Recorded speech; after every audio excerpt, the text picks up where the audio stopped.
வந்து ஈஸி பண்ணியிருக்கிறதால உடனே ஈஸியாக எக்ஸ்பேண்ட் ஆகும். பெட்டு, அதுக்கப்புறம் வந்து கயிறு திரிக்கிறதுக்கு, இது மாதிரி நிறைய தேவைகள் இருக்குது இந்த காயருக்கு. பவுட்ரு வந்து கடைசி கன்வேயர் வழியாக மழை போல் குமிச்சு வச்சு இந்த இடத்துல வந்து தண்ணீர் எல்லாமே மேலே ஸ்ப்ரே பண்ணி ஃபுல்லாகவே ஸ்ப்ரெட் பண்ணி இதை காய வச்சு கடைசியாக இங்கே பேக் பண்ணி இந்த மிஷினில் கன்வேயரில் கொண்டு வருவாங்க. அது பிளாக்காக கன்வெர்ட் ஆகிற ப்ராசஸ் நடக்கும். எல்லோருக்கும் வணக்கம். நான் ஹரிஹர கார்த்திகேயன். கங்கா ஆர்கானிக் ஃபார்ம்ஸில் நாம் இப்போ கோகோபீட் மேனுஃபேக்சரிங் கம்பெனியில் தான் இருக்கோம். கங்கா ஆர்கானிக் ஃபார்ம்ஸில் கடைசி 5 வருஷமாக மாடித்தோட்டம் நிறைய அமைச்சு கொடுத்துட்ருக்கோம். மாடித்தோட்டம் அமைக்கிறதுல மாடியோட ரூஃப் டேமேஜ் ஆகாமல் இருக்கிறதுக்காக எடை குறைவான ஒரு பாட்டிங் சாயிலை ரெடி பண்ணுறதுக்கு இந்த கோகோபீட் பவுடர் ரொம்பவே ஹெல்ப்ஃபுல்லாக இருக்குன்னு உங்கள் எல்லாருக்குமே தெரியும்.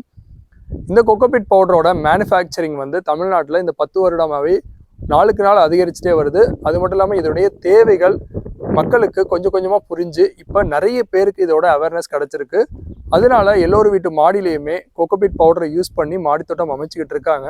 இந்த கோகோபீட் பவுடர் எவ்வளவு இம்பார்ட்டன்ட்டு இப்போ எல்லாருக்குமே தெரிஞ்சிருக்கும். அப்பேற்பட்ட இந்த கோகோபீட் பவுடரை எப்படி தயாரிக்கிறாங்கன்றதா இந்த வீடியோவில் நம்ம பார்க்க போகிறோம். ஸோ இந்த வீடியோவை முழுசாக பாருங்கள். இந்த வீடியோவில் நிறைய விஷயங்கள் இந்த கோகோபீட் பற்றி நீங்கள் தெரிஞ்சுக்கலாம்.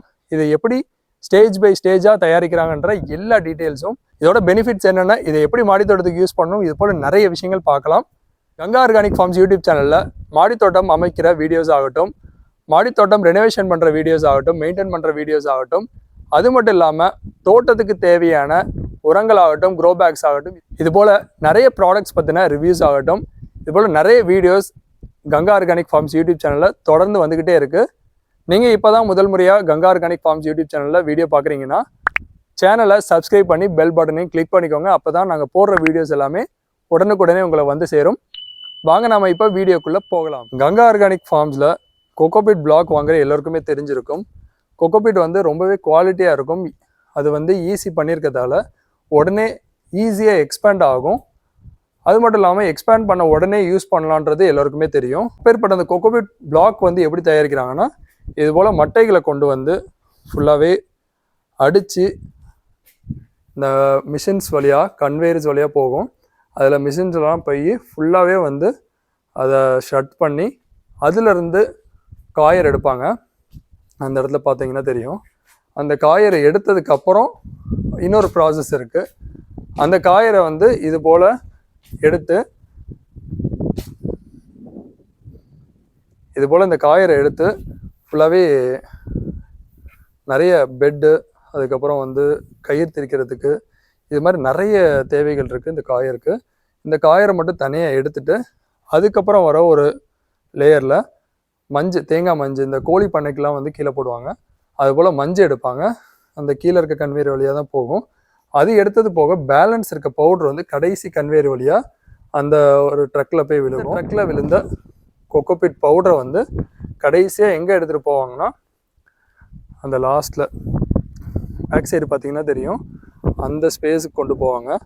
இந்த எல்லா ஸ்பேஸுமே பார்த்தீங்கன்னா கீழே வருங்க. இது போல் காங்கிரீட் பிளாட்ஃபார்ம் ரெடி பண்ணி தான் இந்த எல்லா ப்ராசஸுமே நடக்குது. ஸோ அதனால தான் கங்கா ஆர்கானிக் ஃபார்ம்ஸில் பிளாக் வாங்குகிற எல்லோருக்குமே தெரியும்.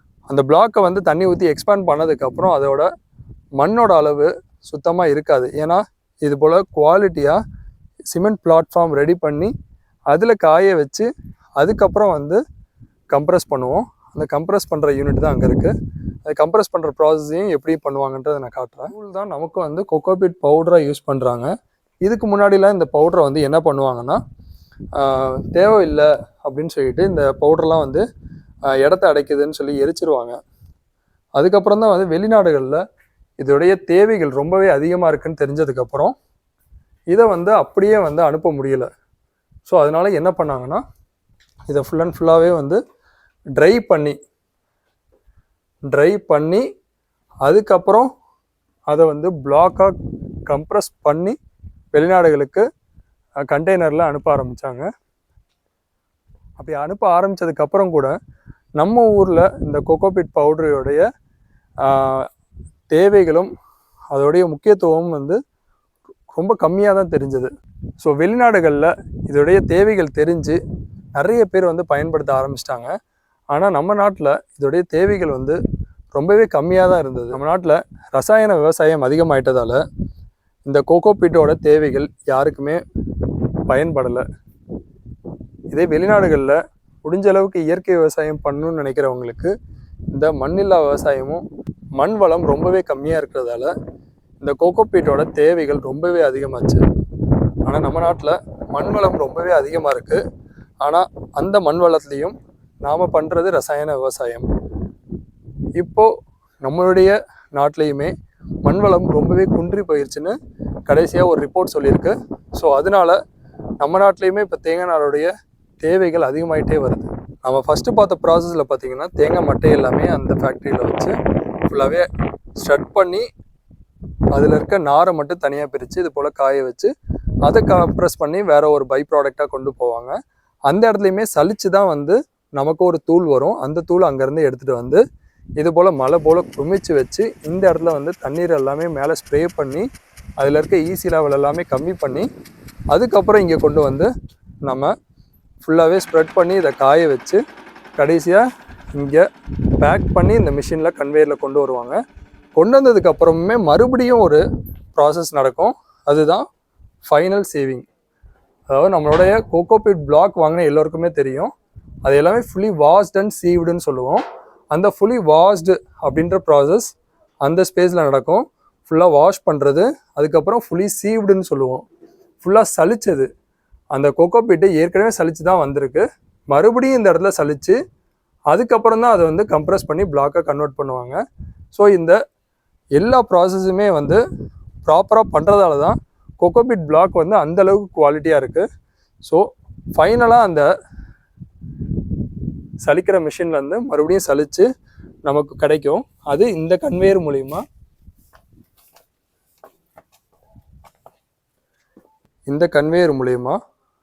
இங்கே இருக்க கம்ப்ரெஷன் மிஷினுக்கு வரும். இந்த கம்ப்ரெஷன் மிஷினில் வந்ததுக்கப்புறம் அது பிளாக்காக கன்வெர்ட் ஆகிற ப்ராசஸ் நடக்கும். இந்த ப்ராசஸ் முடிஞ்சதுக்கப்புறம் தான் நமக்கு தேவையான இந்த பிளாக்ஸ் எல்லாமே ஃபைனல் பை ப்ராடக்டாக நமக்கு கிடைக்கும். இந்த பிளாக்ஸை வந்து ஃபுல் அண்ட் ஃபுல்லாக ஒவ்வொரு பிளாக்கையுமே வெயிட் போட்டு கங்கா ஆர்கானிக் ஃபார்ம்ஸில் 4.5லேருந்து 5 kg உள்ள பிளாக்ஸை மட்டும் இது போல் வெயிட் போட்டு எடுத்து அதை பேக் பண்ணி எல்லோருக்குமே ஃபைனல் ப்ராடக்டாக நம்ம கொடுத்துட்ருக்கோம்.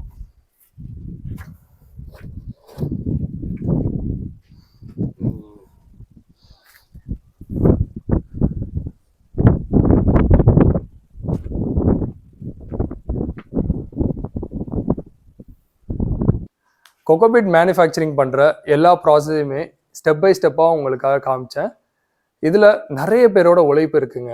அந்த தேங்காய் வந்து மரத்துலேருந்து பறிக்கிறப்பிலேருந்து அதை மட்டையாக கன்வெர்ட் பண்ணுறதுலேருந்து அதை டிரான்ஸ்போர்ட் பண்ணுற டிரைவர்லேருந்து அதுக்கப்புறம் அதை கொண்டு வந்து மெஷினரிஸ் வந்து ஃபுல்லாகவே ஸ்டட் பண்ணுது. இதில் நிறைய இயந்திரங்கள் ஒர்க் பண்ணுது. ஆனால் அது ஸ்டட் பண்ணி கொண்டு வந்ததுக்கப்புறம் அதை ட்ரை பண்ணுற ப்ராசஸில் நிறைய மேன் பவர் இருக்குங்க. இது போல் நிறைய பேரோட வாழ்வாதாரம் இந்த கோகோபீட் பவுடருக்கு பின்னாடி இருக்குது. இப்பேற்பட்ட இந்த கோகோபீட் பவுடரை கங்கா ஆர்கானிக் ஃபார்ம்ஸ் மூலிமா நம்ம ஊரில் எல்லோருக்குமே வந்து கொடுக்குறதுல நான் ரொம்பவே சந்தோஷப்படுறேன். ஏன்னா இந்த கோகோபீட் பவுடரோட வேல்யூ வந்து தமிழ்நாட்டில் 5 வருஷத்துக்கு முன்னாடி இருந்ததை விட தேவை வந்து நம்ம ஊர்லேயே நம்ம நாட்டிலேயே அதிகமாக இருக்குன்றத எல்லோருக்கும் தெரியப்படுத்தி இதோட அவேர்னஸை பில்ட் பண்ணதில் கங்கா ஆர்கானிக் ஃபார்ம்ஸ்க்கு ஒரு முக்கிய பங்கு இருக்கிறதுல நாங்கள் ரொம்பவே பெருமைப்படுறோம். ஏன்னா இந்த கோகோபீட் பவுடரோட வேல்யூ வந்து ரொம்பவே அதிகங்க. மண்ணோட தரத்தை ரொம்பவே உயர்த்துது. பீட்டுன்னு சொல்லி அதிகமாக சொல்லிகிட்டு இருப்பேன். கோகோ பீட்டுன்னு சொல்லிகிட்டு இருப்பேன். கோகோ தெரியும், கோகோனட்லேருந்து வருது. பீட்னா என்னன்னு நிறைய பேர் கேட்டிருப்பீங்க. பீட்டுன்றது ஒன்றும் இல்லைங்க, அதுவும் ஒரு சாயில் தான். சிவில் இன்ஜினியரிங்கில் எங்களுடைய சாயில் மெக்கானிக்ஸில் இந்த பீட்டுன்ற வார்த்தை வரும். ஸோ இங்கேயுமே அதை நான் ரிலேட் பண்ணேன். ஸோ நான் தெரிஞ்சுக்கிட்டதில் நீங்களும் சர்ச் பண்ணி பாருங்கள் கூகுளில். இந்த பீட்டுன்றது வேறு ஒன்றும் இல்லை, மலை பிரதேசங்களில் நீல்கிரிஸ் அது மாதிரி ஏரியாக்களில் மண்ணுடைய தரம் வந்து ரொம்பவே நல்லா இருக்கும். அந்த இடத்துல மண் வந்து ரொம்பவே ஸ்பாஞ்ச் டைப்பில் இருக்கும். அதில் பீட் கண்டென்ட் ரொம்பவே அதிகமாக இருக்கும். நம்மால் ஐயா சொல்கிற மாதிரி ஒரு மண்ணை கையில் எடுத்து பிடிச்சி விட்டிங்கன்னா கொழுக்கட்டை மாதிரி கையில் நிற்கணும், கீழே போட்டிங்கன்னா புட்டு மாதிரி சதறணும். அந்த மண்ணில் பீட் கண்டென்ட் ரொம்பவே அதிகமாக இருக்கும். Peat is nothing but a more organic matters contains in soil. அதாவது ஒரு சாயிலில் அதிகமான ஆர்கானிக் மேட்டர்ஸ் மக்கும் பொருட்கள் கலந்துருந்துச்சுன்னா அதுதான் பீட் கண்டென்ட்னு சொல்கிறோம். ஸோ கோகோ பீட்டுன்றதை வந்து நம்ம செயற்கையை உருவாக்குறோம். இயற்கையிலேயே வந்து நீல்கிரிஸ் போல ஏரியாக்களில் அது இயற்கையாகவே உருவாயிருக்கு. ஆனால் நம்ம அதை பண்ணணும்னா ரொம்ப வருடங்கள் ஆகும். ரொம்பவே ஈஸியாக கோகோபீட் மூலியமாக நம்ம உருவாக்குறோம். இப்படி உருவாக்குனா இந்த கோகோபீட் பவுடரை யூஸ் பண்ணி நம்ம வீட்டுக்கு தேவையான காய்கறிகளை இயற்கை முறையில் ரொம்பவே எளிமையாக உருவாக்குறோம். இந்த ப்ராசஸை நம்ம வந்து லேண்டில் பண்ணோம்னா அந்த லேண்டு வந்து ஏற்கனவே கெமிக்கல் யூஸ் பண்ணியிருந்த லேண்டாக இருந்தால் அந்த கெமிக்கல் எல்லாமே போக வச்சு அதை ப்ராசஸ் பண்ணி ஒரு இயற்கை முறையில் விவசாயம் பண்ணுறதுக்கு கிட்டத்தட்ட 5 வருஷம் ஆகும். அந்த ப்ராசஸை ரொம்பவே ஈஸியாக குறைச்சி கொடுக்குறது இந்த கோகோபீட். கோகோபீட் பவுடரில் நிறைய பெனிஃபிட்ஸ் இருக்குங்க. எல்லோருக்குமே தெரிஞ்ச பெனிஃபிட்ஸ்ன்னு பார்த்தீங்கன்னா, இது நிறைய தண்ணியை வந்து ஹோல்டு பண்ணி வச்சுக்கும். தண்ணியை வந்து வேஸ்ட் பண்ணாது. நம்ம வெளியூர் போகிறோம்னா இதில் தண்ணி ஊற்றிட்டு போனோம்னா அது தண்ணியை பிடிச்சி வச்சுக்கும். அதனால செடி வந்து தேவையான தண்ணியை அப்பப்போ கொடுக்கும்னு சொல்லிட்டு எல்லோருக்குமே தெரியும். அதை விட ரொம்ப முக்கியமான விஷயம் என்னன்னு பார்த்தீங்கன்னா, கோகோபீட் என்ன பண்ணுன்னா, அதிகமான நீங்கள் தண்ணி ஊற்றுனீங்கன்னா வேற அழுக விடாமல் எக்ஸஸாக இருக்க வாட்டரை வந்து அது வெளியேற்றிடும். அதுக்கு பேர் ட்ரைனேஜ் கெப்பாசிட்டின்னு சொல்லுவாங்க. அந்த கோகோபீட்னால எவ்வளோ முடியுதோ அந்த தண்ணியை மட்டும் ஹோல்டு பண்ணிக்கிட்டு எக்ஸஸ் வாட்டரை வந்து ட்ரெயின் அவுட் பண்ணிடும். ஸோ அந்த ட்ரைனேஜ் கெப்பாசிட்டி இந்த கோகோபீட்டுக்கு இருக்குது. ஸோ ஃபஸ்ட்டு வந்து ஹோல்டிங் கெப்பாசிட்டி, ரெண்டாவது ட்ரைனேஜ் கெப்பாசிட்டி. அதுக்கப்புறம் பார்த்தீங்கன்னா இந்த கோகோபீட் பவுடர் வந்து பயோ ஃபெர்டிலைசரோட ஆக்ட் பண்ணி மக்கி உரமாக மாறும். அப்போ வந்து நல்ல ஒரு ஹெல்தி பயோ ஆக்டிவிட்டிஸ் அங்கே நடந்து நிறைய மைக்ரோஸ் பெருகும். இதனால செடிகள் ரொம்பவே சீக்கிரமாக வளரும். ஸோ அதுக்கு இந்த கோகோபீட் ஹெல்ப் பண்ணும். இந்த கோகோபீட் மக்க அதுலேருந்து கிடைக்கிற ஒரு சத்து மூலியமாக செடி நல்லா வளரும். கோகோபீட் பிளாக் மேனுஃபேக்சரிங் பண்ணுறதுல ரொம்பவே முக்கியமான பார்ட்டுன்னு பார்த்தீங்கன்னா, ஸ்டெப் 1 பார்த்தீங்கன்னா அந்த இடத்துல வந்து நமக்கு கோகோபீட்டுக்கு தேவையான அந்த மட்டைகள் எல்லாமே கொண்டு வந்து அதை ஸ்ட்ரெட் பண்ணி அதிலிருந்து காயர் எடுத்து அந்த காயரை தனியாக ட்ரை பண்ணுவாங்க. அந்த ட்ரை பண்ண காயரை வந்து அதாவது பெட் தயாரிக்கிறதுக்கும் கயிறு திரிக்கிறதுக்கும் வந்து பயன்படுத்துறதுக்காக வேற ஒரு ப்ராசஸ்க்கு கொண்டு போயிடுவாங்க. பேலன்ஸு அதில் இருக்க வேஸ்ட் ஆகிற ஒரு மெட்டீரியல்னு பார்த்தீங்கன்னா அந்த கோகோபீட் பவுடர். அந்த கோகோபீட் பவுடரை கொண்டு வந்து இது போல் மலை போல் குமிச்சு வச்சுருவாங்க. குமிச்சு வச்சதுக்கப்புறம் இந்த இடத்துல நிறைய தண்ணியை வந்து அது மேலே ஸ்ப்ரே பண்ணுவாங்க, ஸ்ப்ரிங்கிள் பண்ணுவாங்க, மலை போல் அது மேலே பொழிய வைப்பாங்க. அந்த ப்ராசஸ் எதுக்காகன்னு பார்த்தீங்கன்னா, அந்த ப்ராசஸ் பண்ணால் தான் கோகோபீட்டில் இருக்க அதிகப்படியான உப்பு தன்மை வந்து ஃபுல்லாகவே கரைஞ்சி வெளியேறும். அதுக்கப்புறம் அதை எடுத்துகிட்டு வந்து இது போல் நீட்டாக ஸ்ப்ரெட் பண்ணி அதை வந்து காய வச்சு அதனுடைய மாய்ஸ்சர் கண்டென்ட் பார்த்தீங்கன்னா 10% கீழே 10லேருந்து 11% இந்த ரேஞ்சில் இருக்க மாதிரி பண்ணால் தான் அது கோகோபீட் பிளாக்காகவே கன்வெர்ட் பண்ண முடியும். அந்த ஈஸி லெவல் பார்த்தீங்கன்னா பண்ணுற ப்ராசஸில் 0.7% கீழே கொண்டு வரணும். அப்போ தான் செடிகள் வளர்கிறதுக்கு அது ரொம்பவே ஹெல்ப்ஃபுல்லாக இருக்கும். அப்போ தான் அதை வந்து எக்ஸ்போர்ட் பண்ணுறதுக்கும் பர்மிட் கொடுப்பாங்க. இந்த ஸ்ப்ரெட் பண்ணி பண்ணுற ப்ராசஸில் பார்த்தீங்கன்னா அந்த கோகோபீட் பவுடர் எல்லாமே இது போல் ஒரு காங்கிரீட் சர்ஃபேஸ்க்கு மேலே தான் வந்து ஸ்ப்ரெட் பண்ணி அதை காய வைக்கிறதால நம்ம பிளாக்கில் பார்த்தீங்கன்னா அந்த மண்ணோட தன்மை வந்து பார்த்திங்கன்னா ரொம்பவே கம்மியாக இருக்கும். அது 1%க்கும் ரொம்ப குறைவாக இருக்கும்ன்றத அது எல்லோருமே தெரிஞ்ச ஒன்று தான். அதை ட்ரை பண்ணுறதுக்கு நிறைய மேன் பவர் தேவை. அது மெஷினரிஸ் யூஸ் பண்ணியும் வந்து ட்ரை பண்ணிகிட்டு இருக்காங்க. கோகோபீட் பிளாக் மேனுஃபேக்சரிங் பண்ணுற இந்த ப்ராசஸ் எல்லாமே உங்களுக்கு பிடிச்சிருக்குன்னு நம்புகிறேன். கங்கா ஆர்கானிக் ஃபார்ம்ஸில் நீங்கள் கோகோபீட் வாங்கணும்னு ஆசைப்பட்டீங்கன்னா www.gangaorganicfarms.com இந்த வெப்சைட்டில் நீங்கள் போய் பர்ச்சேஸ் பண்ணிக்கலாம். சப்போஸ் நீங்கள் ஒரு பிளாக் வாங்குறீங்கன்னா அதோட ப்ரைஸை விட நீங்கள் 5 to 10 பிளாக்ஸ் வாங்குறப்போ உங்களுக்கு ப்ரைஸ் வந்து ரொம்பவே குறையிறத நீங்கள் பார்த்து தெரிஞ்சுக்கலாம். ஸோ கண்டிப்பாக ஆர்டர் ப்ளேஸ் பண்ணுங்கள். ஆர்டர் ப்ளேஸ் பண்ணதுக்கு அப்புறம் அதை எங்களுடைய டீமில் இருந்து ஃபாலோ பண்ணுவாங்க. அது ஆர்டர் ரிசீவ் பண்ணதுலேருந்து உங்கள் கைக்கு ரீச் ஆகிற வரைக்கும் ஃபாலோ பண்ணி பர்ஃபெக்டாக கொண்டு வந்து சேர்ப்பாங்க. ஸோ இந்த வீடியோ இதோட முடிச்சுக்கிறேன். இந்த வீடியோ உங்களுக்கு எல்லாருக்கும் பிடிச்சிருக்குன்னு நம்புகிறேன். இதுபோல் பயனுள்ள வீடியோக்களுக்கு கங்கா ஆர்கானிக் ஃபார்ம்ஸ் யூடியூப் சேனலை சப்ஸ்கிரைப் பண்ணி பெல் பட்டனை கிளிக் பண்ணிடுங்க. நன்றி.